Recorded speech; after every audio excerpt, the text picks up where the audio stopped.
नमस्कार। बिहार कनेक्ट में आपका स्वागत है। मैं हूं ज्ञानेंद्र कुमार और आज हमारे साथ जुड़ी हैं रितिका झा। रितिका ने 17वीं बीपीएससी परीक्षा में शानदार उपलब्धि प्राप्त की है। उनका 43वां रैंक हासिल किया उन्होंने। और इसके साथ वो एसडीएम बनने वाली हैं बिहार प्रशासनिक सेवा में।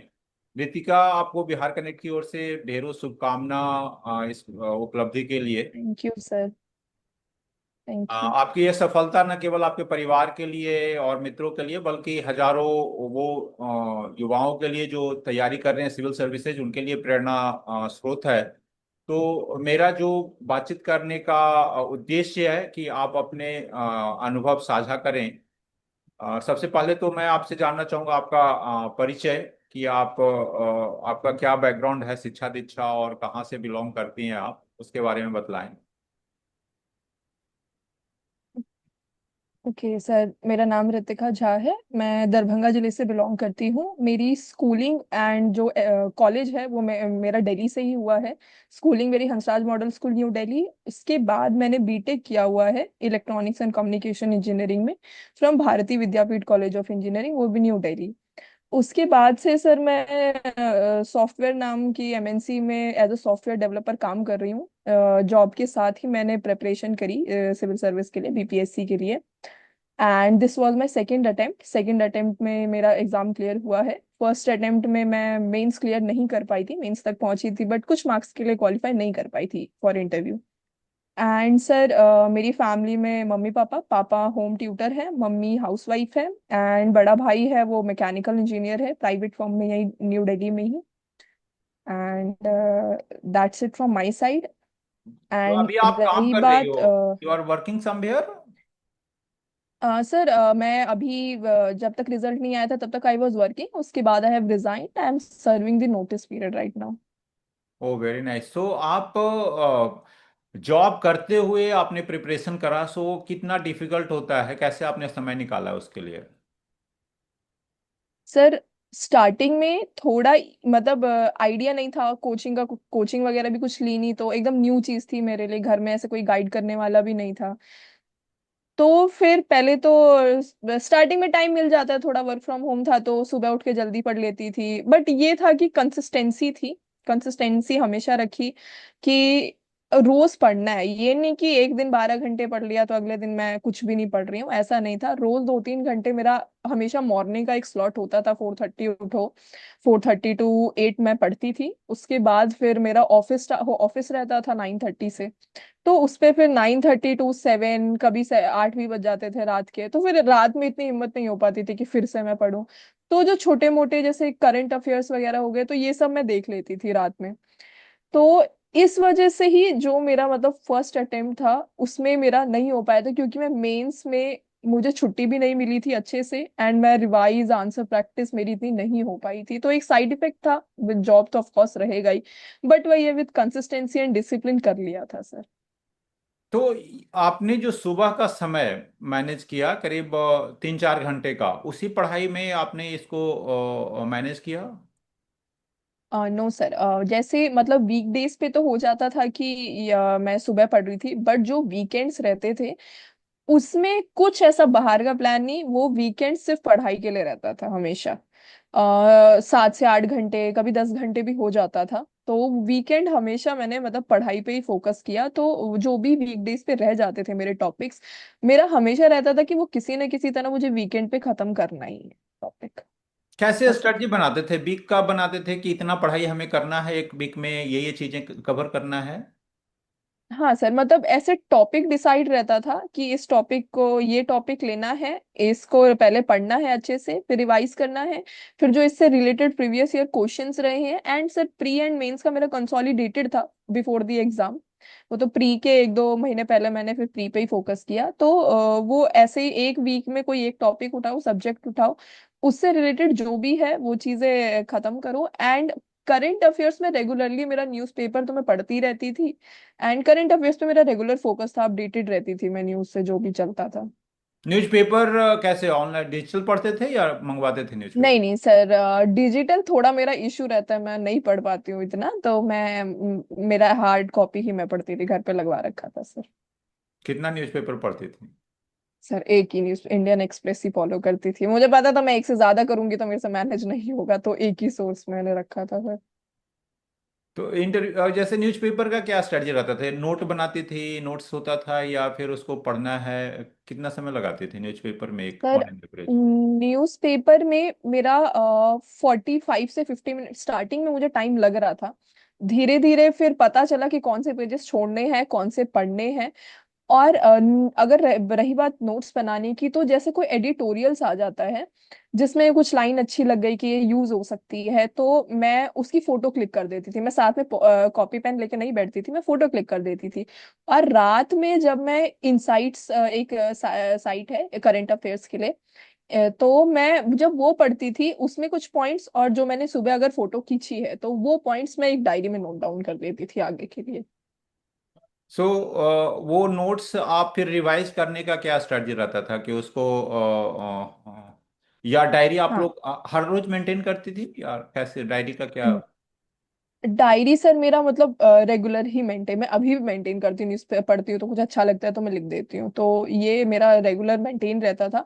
एंड रही बात रिवाइज की सर, तो मतलब रेगुलर जैसे खाना खा लिया, थोड़ा वॉक करने बाहर चले जाओ, तो फिर वो माइंड में चलती रहती थी कि ये पढ़ा है ये पढ़ा है तो ये यूज कर सकते हैं, तो ऐसे हो जाता था रिवाइज। मेंस के लिए कैसे तैयारी करा? सर मेंस थोड़ा डिफरेंट गेम है, एंड मैं फर्स्ट अपने जो मेरा फर्स्ट अटेम्प्ट मैं उसमें सीख गई थी कि जब तक आंसर राइटिंग की प्रैक्टिस नहीं होगी, स्पीड नहीं आएगी, एग्जाम नहीं निकलने वाला है। तो जो मेरा सेकंड अटेम्प्ट था उसमें मैंने कोई रिस्क नहीं लिया। मेरा प्री का रिजल्ट आया भी नहीं था, तभी मैंने जाके टेस्ट सीरीज एक कोचिंग की ज्वाइन कर ली थी, ऑफलाइन टेस्ट सीरीज ज्वाइन करी थी, क्योंकि मुझे वैसा एनवायरनमेंट चाहिए था जिसमें मैं लिख के देख सकूं कि मैं क्लासरूम में कैसा माहौल में मैं लिख पा रही हूँ कि नहीं लिख पा रही हूँ। ऑनलाइन मेरे से चीजें नहीं होती हैं फ्रैंकली। तो वो मैंने टेस्ट सीरीज ले ली प्रीलिम्स के रिजल्ट आने से पहले, मतलब पता तो था ही कि प्रीलिम्स हो जाएगा क्लियर आंसर की मैच करके जो डिफरेंट इंस्टीट्यूट से आ रही थी। तो वो ज्वाइन करके फिर रेगुलर टेस्ट लिखे सर, वीक जब तक मेंस नहीं आया था रेगुलर टेस्ट लिखे, एंड प्रीवियस ईयर क्वेश्चंस को फॉलो किया जो भी थीम्स थी। एंड इस बार ऐसा हो गया था कि कुछ भी मतलब छोटी छोटी चीजें इग्नोर नहीं करनी है, जैसे मतलब जो GS2 का पेपर होता है वो बहुत डायनामिक पेपर होता है, एंड 70th में तो कर भी दिया था, 69 से थोड़ा मुश्किल ही था 70th। तो उसमें जैसे साइंस एंड टेक के कुछ क्वेश्चंस हो गए, तो उसमें मतलब मैंने बहुत छोटी चीजों पे ध्यान दिया, फॉर एग्जाम्पल्स बहुत इंपॉर्टेंट है। तो मैं ऐसे बिहार के कुछ फेमस स्टार्टअप्स हो गए, कुछ फेमस पर्सनालिटीज हो गई, तो मैं गूगल कर लेती थी, मैंने वो नोट डाउन करके रख लिए, कुछ नाम याद कर लिए कि ये यूज करके आने हैं इस बार। एंड पॉलिटी में तो मतलब थीम्स फॉलो होती हैं प्रीवियस ईयर क्वेश्चंस की, तो उस हिसाब से फिर मैंने एग्जांपल्स नोट डाउन किए, कोट्स नोट डाउन किए। ऐसा हो गया था कि इस बार कोई एफर्ट नहीं छोड़ना है मेरे को, पिछली बार जो मिस हुआ इस बार वो छोटी छोटी चीजों पे फोकस करके, तो यही छोटी मोटी चीजें थी तो वही सब पे फोकस करके। And topper S for S से मैं टॉपर्स की जो आंसर कॉपीज हैं, यूपीएससी हो गई बीपीएससी हो गई, जहां मैंने टेस्ट सीरीज ज्वाइन करी थी वहां पे भी टॉपर्स की आती थी, तो मैं उनमें से जो एग्जाम्पल्स होते थे वो नोट डाउन करके मैंने अपने एस्से में यूज किए थे। तो सर काफी मतलब हेल्प होता है इससे। Very nice. तो आपने एक चीज कहा कि आपको डिजिटल मतलब कंप्यूटर में पढ़ना अच्छा हम्म। नहीं लगता या इफेक्टिव नहीं है, आप कंप्यूटर इंजीनियर हैं। तो हम्म। क्या ये मतलब ये एक है कि आप ज्यादा कंप्यूटर से, बिकॉज जब आप काम करते होंगे तो कंप्यूटर के सामने रहना है इसलिए चेंज के लिए, या आपको वो रहेगा कि अगर आप हार्ड कॉपी न्यूज़पेपर पढ़ रहे हैं या बुक्स पढ़ रहे हैं वो ज्यादा इफेक्टिव होता है माइंड में ग्रास्प करने के लिए आपको कि? सर मैं ऐसे स्टूडेंट हूँ, स्कूल से ही मेरा रहा है कि अगर मैं कुछ मतलब बुक से देख के पढ़ रही हूँ तो मुझे लिखना है। एंड यहाँ पे भी आके मेरा स्क्रीन टाइम ऑलरेडी 8-9 घंटे का होता है ऑफिस से, मैं लैपटॉप के सामने बैठी रहती हूँ, तो उसके बाद फॉर चेंज मैं अब पढ़ाई के लिए भी लैपटॉप के सामने नहीं बैठ सकती थी, तो मेरा हमेशा से जो ओल्ड स्कूल थोड़ा हो गया है कि जो पेन कॉपी है बुक्स है उसी में से देखे, हाँ नोट्स ऑनलाइन भी नोट्स आते हैं पीडीएफ, तो कभी कभी वो भी फॉलो करना पड़ता है। बट मैक्सिमम मेरा हमेशा रहा है कि मैं न्यूज़पेपर और हार्ड कॉपी जो भी नोट्स हैं हार्ड कॉपी ऐसे ही पढूं सर। नहीं, ओल्ड स्कूल है या इफेक्टिवनेस की बात कर रहा हूं मैं, कि इफेक्टिव कौन सा है ज्यादा? अगर आप को न्यूज़पेपर में ही, जस्ट फॉर एग्जांपल मैं ले रहा हूं आपसे, कि आपको एक हार्ड कॉपी, सॉफ्ट कॉपी पढ़ना है, डिजिटल ई पेपर्स अवेलेबल हैं, या हार्ड कॉपी मंगवा करके पढ़ने में। सो स्ट्रैटेजी के लिए आपको कौन सा बेहतर है, कि आपको कौन सा कोर्स चुनना चाहिए, कौन सा रास्ता चुनना चाहिए?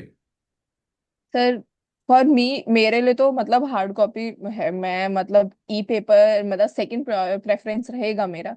मैं फर्स्ट मेरा हार्ड कॉपी रहेगा, but it depends on the person और एक्सेसिबिलिटी कितनी है। अगर आप किसी जॉब में हो तो आप फिर हार्ड कॉपी के लिए बैठ नहीं सकते हो। आपके सामने जो ई पेपर अवेलेबल है आप उसी को यूज कर सकते हैं। एआई का कितना यूज आपने यूज करा, एआई का इसमें तैयारी के लिए? एक्चुअली मैंने इंटरव्यू के टाइम पे एआई का, चैट जीपीटी का बहुत यूज किया। मतलब जो भी मेरा बैकग्राउंड था उससे रिलेटेड की क्वेश्चंस क्या पूछ सकते हैं, मॉक्स में भी उससे रिलेटेड फिर मतलब आते थे क्वेश्चन, तो समझ आ सकता था कि ठीक है जो मेरा बैकग्राउंड है मैं एआई को बताती, मतलब चैट जीपीटी को बोलती थी कि ये इसी से बीटेक है, उसके बाद इसमें हूँ मैं, और ज्योग्राफी ऑप्शनल है मेरा। तो वो क्वेश्चंस बना के देता था, तो बहुत हेल्प हुई थी सर मेरी उससे। तो जो फाइनल इंटरव्यू में हुआ, जब आप दिए, और आपने जिस तरीके से प्रिपरेशन किया था मॉक में या एआई के थ्रू, कितना मतलब उसमें इफेक्टिव रहा, यूजफुल रहा वो? ओके। तो सर जो मेरा फर्स्ट मॉक था उसमें मतलब स्टार्टिंग में होता है कि मैं फर्स्ट मॉक देने जा रही हूँ, तो वहां तो बहुत मतलब थोड़ा डर भी था कि कैसे क्या होगा। बट उसमें जो जो मेरे वीक पॉइंट्स मुझे मतलब बोले गए, नोट करा मैंने। तो उस पे मैंने काम किया। फिर उसके बाद मैंने 2-3 मॉक्स और दिए थे। एंड एआई, जैसे मैं एक बताती हूँ, ये क्वेश्चन मुझसे एक मॉक में भी पूछा गया था, देन चैट जीपीटी ने भी मुझसे पूछा था, एंड सेम क्वेश्चन मुझे यहाँ इंटरव्यू में पूछा गया, फाइनल इंटरव्यू में, कि मेरा जो डीएसपी था वो मेरा फिफ्थ प्रेफरेंस पे था। तो ओके। उस चीज को लेके मतलब एक जो मेरे बोर्ड में थी वो आईएएस मैम, काफी सीनियर मैम थी। मैं जानती थी पहले से उनके बारे में, पढ़ा हुआ था उनके बारे में। तो उन्होंने मुझे बहुत ग्रिल किया था उस चीज पे, बहुत ज्यादा ग्रिल की। वर्दी से डर लगता है, 9 से 5 की नौकरी करनी है, मतलब जितना प्रेशराइज वो लोग कर सकते थे पूरे मतलब पूरा बोर्ड मिलके मुझे किया गया उस चीज को लेके। बट मेरा आंसर एकदम वो था जो मुझे वहां पे भी सिखाया गया, मॉक में भी सिखाया गया, एंड चैट जीपीटी से भी मुझे थोड़ा मिला, कि तुम अपने उस पे रहना कि ये मुझे बीपीएससी ने चॉइस दी थी, तो मैंने अपनी प्रेफरेंस के हिसाब से ये फिल किया। उसके अलावा कुछ नहीं बोलना है वहां पे। वो ग्रिल करेंगे, वो बोलेंगे, चाहेंगे कि तुम कुछ बोलो उस चीज पे, बट नहीं बोलना, एकदम स्ट्रेट रहना है। तो वही फॉलो किया। तो वो क्वेश्चन मुझे फिर बाद में जब निकली तो मुझे हंसी भी आ रही थी। एंड लास्ट में मुझे फिर उसी क्वेश्चन पे वेल डन भी बोला गया था, कि मैंने सही से उसको मतलब टैकल किया था। तो ये क्वेश्चन था, कौन सा क्वेश्चन था? Can you repeat it? अब हाँ कि जो डीएसपी है, जनरली बच्चों की वो सेकंड चॉइस रहती है आफ्टर एसटीएम। मेरी फिफ्थ चॉइस थी, और देवर लाइक कि ये तुम्हें तो पता है कि तुम्हें फिफ्थ चॉइस नहीं मिलेगी, मतलब तुमने तो जानबूझ के भरा है लास्ट में एकदम, मतलब तुम्हें वर्दी पहननी नहीं है, तुम्हें फील्ड में काम करना नहीं है, 9 से 5 की नौकरी करनी है। बहुत ज्यादा ग्रिल किया गया था उस चीज को लेके मेरे एसडीएम को। का, अच्छा, आपको फिर मिल गया पहला, तो क्या रहता है आपको, जैसे अभी अगर आप देखेंगे कि डीएसपी और एसडीएम में किसका ज्यादा फील्ड का काम रहता है? सर फील्ड का काम तो दोनों का ही है, मतलब बट ये है कि लॉ एंड ऑर्डर इसका ज्यादा है, डीएसपी का ज्यादा है। एसटीएम में थोड़ा इनोवेटिव वर्क ज्यादा है, जिससे मैं ज्यादा रिलेट कर पाती, तो उसी के हिसाब से मैंने अपना प्रेफरेंस भरा था।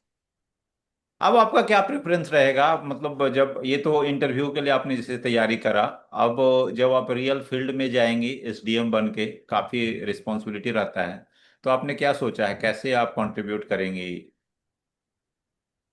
सर सबसे पहले तो जाके समझना पड़ेगा कि मतलब वो तो ट्रेनिंग में समझाया भी जाएगा कि काम कैसे मतलब होता है। बट मुझे ये है कि जो भी मुझे रिस्पॉन्सिबिलिटीज दी जाएगी पहले मैं उसको अच्छे से समझूं, और फिर कंप्लीट डेडिकेशन, ये नहीं कि मैं एक पर्टिकुलर सेक्टर पे पूरा ध्यान दे दूं दूसरे पे नहीं दूं। तो जो भी रिस्पॉन्सिबिलिटी मिलेगी मैं चाहूंगी कि मैं कंप्लीट डेडिकेशन के साथ उसको निभाऊं।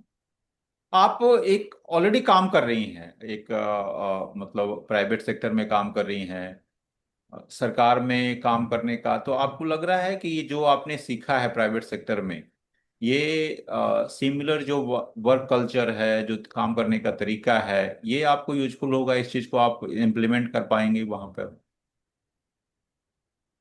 सर वर्क कल्चर तो डिफरेंट रहेगा। ये तो मतलब गवर्नमेंट एंड कॉरपोरेट में डिफरेंस है वर्क कल्चर का। बट इसमें मेरी एक हेल्प होगी, जो जो मैंने सीखा है कि जो मेरे सॉफ्टवेयर डेवलपर के टाइम पे जो हमारी टीम के क्लाइंट्स थे वो डोमेस्टिक क्लाइंट्स थे, गवर्नमेंट के क्लाइंट्स ही रहे हुए हैं।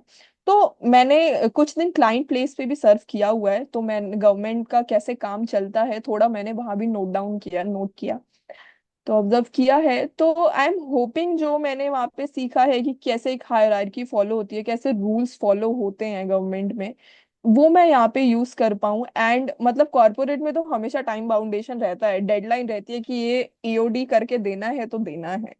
तो एक मुझे लगता है कि उससे शायद एफिशिएंसी आ सके यहाँ पे भी। अब तो बाकी जब जाऊंगी तभी मैं देख पाऊंगी कि कैसा कल्चर है वहां पे सर। क्या प्राथमिकता होगा कि माने ये चीजें हमें करना है, आपको लग रहा होगा कि ये चैलेंजेज है बिहार में और इसको हमें सुधारना है? सर चैलेंजेस की बात की जाए तो मतलब जो मैं जिस सेक्टर्स पे फोकस करना चाहती हूँ sir, first health, second education. Health का थोड़ा इशू है, मतलब मैं हॉस्पिटल्स वगैरह का वहाँ पे थोड़ा मतलब स्टाफ का कमी, इंफ्रास्ट्रक्चर का कमी है। एंड जब तक कोई इंसान हेल्दी नहीं रहेगा वो एजुकेशन नहीं सही से प्राप्त कर सकता है। तो ये दो सेक्टर्स हैं। अभी देखते हैं, अब जैसा रोल मिलेगा उसके हिसाब से काम करूंगी। कंप्यूटर में, एआई में, मतलब जॉब को लेकर के क्या रिस्पॉन्स आपको लग रहा है, क्या पॉसिबिलिटीज है वहाँ बिहार में? सर अभी तो बिहार गवर्नमेंट काफी, मतलब मैं जब पढ़ रही थी तो मैं देखती थी काफी स्कीम्स वगैरह एआई को लेके। एआई का काफी यूज हो रहा है बिहार में, तो मतलब मैं काफी एक्साइटेड हूँ, काम करने को मिलेगा वहाँ पे नई नई टेक्नोलॉजीज के साथ, तो अच्छा रहेगा सर। चलिए, रितिका, आपको बहुत बहुत शुक्रिया बात करने के लिए। Thank you sir. हमें विश्वास है थैंक यू। कि आप एक काफी संवेदनशील और प्रभावी प्रशासनिक पदाधिकारी के रूप में बिहार के विकास में योगदान करेंगी।